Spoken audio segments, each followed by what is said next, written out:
আপনার আমল দিয়ে জান্নাতে যাবেন? কি দিয়ে যাবেন?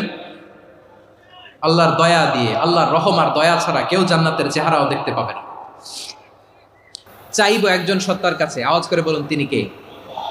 একজন সত্তার কাছে চাইবে। বিশ্বনবী ওনার চাচাতো ভাই আব্দুল্লাহ ইবনে আব্বাস রাদিয়াল্লাহু তাআলা আনহুকে বললেন, ইয়া আব্দুল্লাহ ইবনুল আব্বাস, হে আব্দুল্লাহ ইবনে আব্বাস, ইযা সাআলতা ফাসআলিল্লাহ, যখন চাইবে আল্লাহর কাছে যাও। ও আব্দুল্লাহ, যখন চাইবা আল্লাহর কাছে চাও।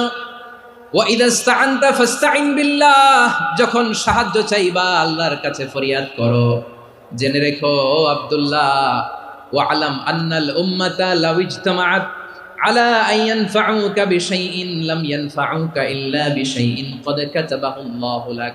ও আব্দুল্লাহ, জেনে রেখো, মনে রেখো, গোটা বিশ্বের সবাই মিলে যদি তোমার উপকার করতে চায় ততটুকুই তারা করতে পারবে যতটুকু আল্লাহ তোমার নসিবে সেটা লিখে রেখেছে। ঠিক কিনা বলেন?